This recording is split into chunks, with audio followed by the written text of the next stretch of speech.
guys, we're back at it. As you can see, I pulled out the tank, 200-gallon frag tank, which is sitting right here to my left.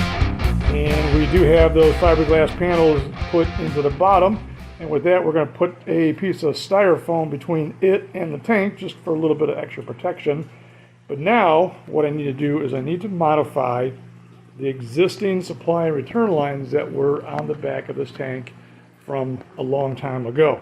So these right here would be the return lines. There's 4 of them that kind of push right there into the top of the tank, and they work their way right over to this valve. What I need to do is probably put the other half of this union here, and then probably going to go into a 90, and that 90 is going to enter back over here up against the wall, because we're going to go ahead and put a hole right through here somewhere, and then the canister filter is going to be on the opposite side of the wall. So that right there will be the return line back to the tank. But now the supply line, there's actually going to be 3 of them, overflow boxes. You can't see it from this angle, but here's the first one. That was the piranhas just sprayed me. There's the second one, and here is the third one. So it looks like at one time something must have been happening here, but this did get capped off. And it looks like that is going to be just barely out of the way, so I think we're going to be safe there. But at one time the water did come from this end of the pipe, but what we need to do is probably make a cut right here, get rid of all of this, put a cap right here, and direct the water this way. Probably going to have to put a T right here, and then this will work its way through the wall also to the canister filter. So with that, let's get rolling. Alright guys, finally the 200-gallon frag tank is complete. I tell you what, this feels like it's been weeks in the making. Just been kind of messing with it here and there, and I tell you what, it's been kind of a pain in the butt, but it looks like we finally got it done. So the Eheim filter is on the opposite side of the wall. We went ahead, like I said earlier, I popped in 2 holes, and you can see right there that on the back wall, there's the 2 supply and return lines that pop through, and they tapped into that canister filter, which is a beast. So other than that, we're going to throw some water in this thing tonight. Double check, make sure there's no last minute surprises. Do a quick leak check, and then we're going to go ahead and start the aquascaping, because this Sunday is finally the big day. The 9 Caribe are on their way. Alright guys, the time is finally here. After 4 years, it's time to shut down this big old 720-gallon tank, now that we have the replacement sitting right outside. So obviously the wife here is going to have her glory, her moment. Finally, go ahead, kill it. Because, do you like the noise? I mean, I hate the noise. Is it kind of loud? The noise is very loud. So loud, if you leave the basement door open and you're sleeping at night, you hear the tank.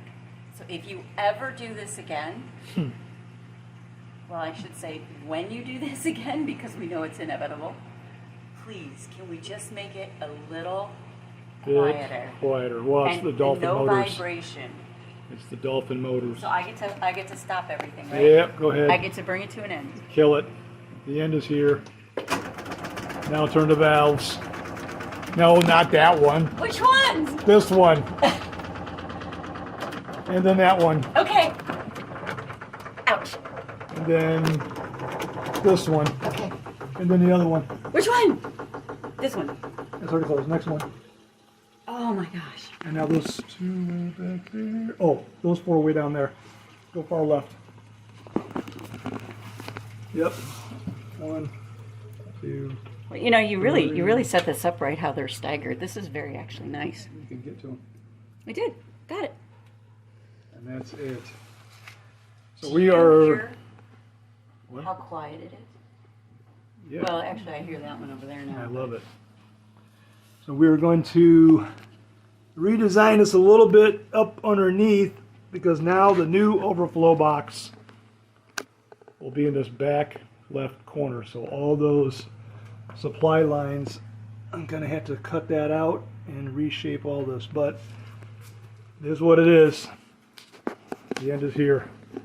All right, so you got your day. That's it. It's dead. Thank you. We're on. So building the new one. We're out. All right, so the 720 is coming down. You can see I've got the hose and the motor in it. So we are taking the water from this guy and down the hose, and it's working its way all the way into the other room. Seems that that water is good to go. We are pumping it right into the 200-gallon frag tank so that we will be ready for tomorrow. In fact, I can see that the water is just now starting to enter the return lines.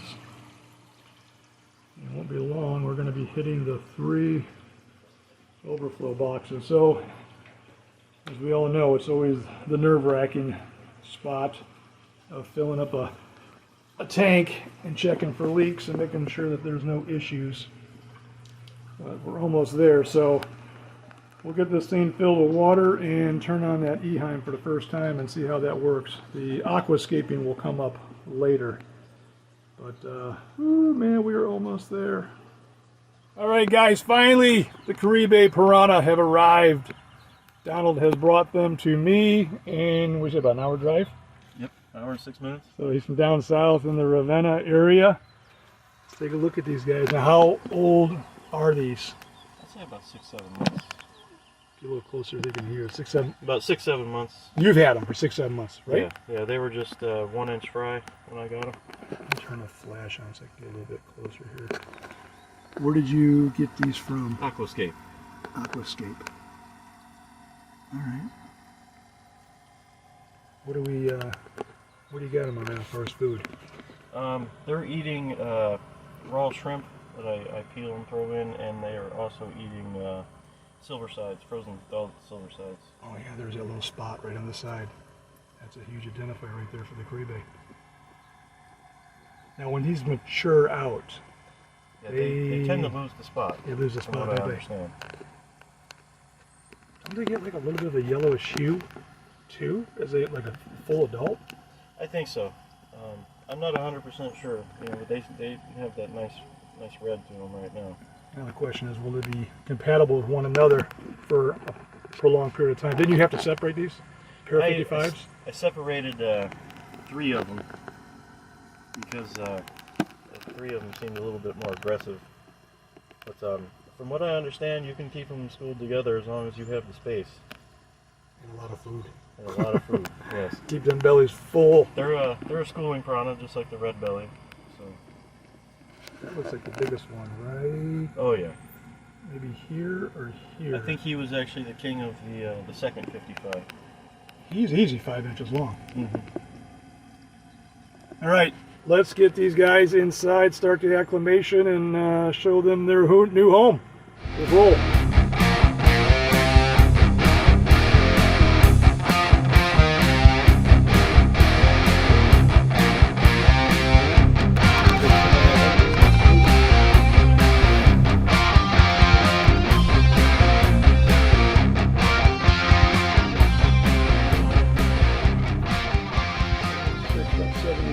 All right, guys, we're acclimating the Caribe right now.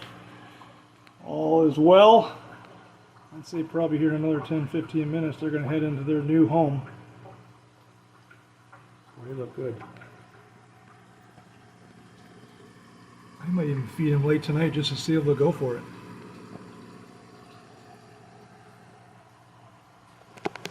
So he was saying at one time he had 20 of these, but as time went by little they started to disappear, so it happens.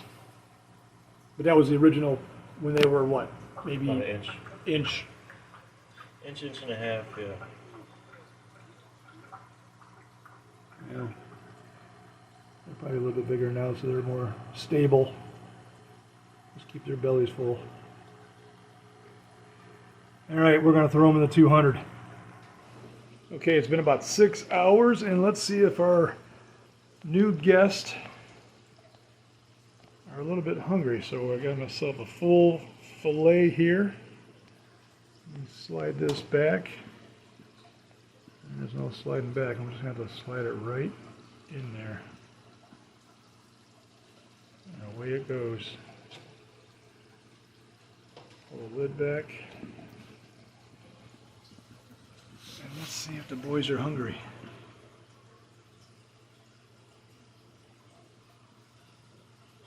They're checking it out.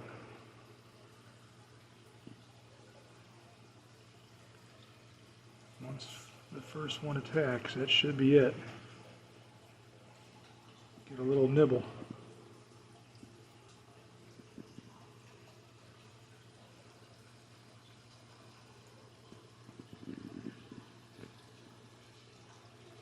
Oh, there's the first bite right there.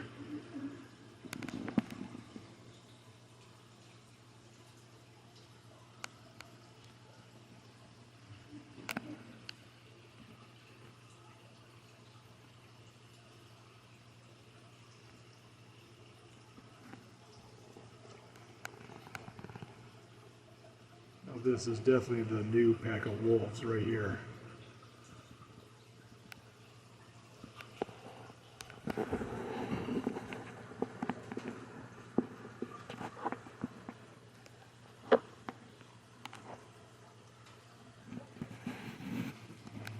Alright, so that's the end of the 720. Went ahead and removed all the fish in the water last night. John came over and helped me. I had no choice. I had to jump inside this thing and one by one pull all the rocks out and hand them to him on the ladder, and then one by one with a 5-gallon bucket we removed all the gravel.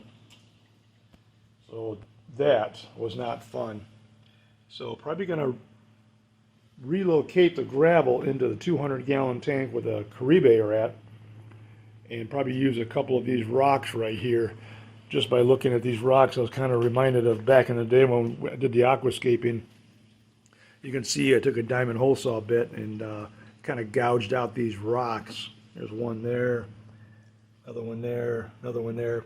And the reason I did that was while I did the aquascaping, I wanted to close up the area around these return lines in a closed loop system. There's one there, one back there in the corner,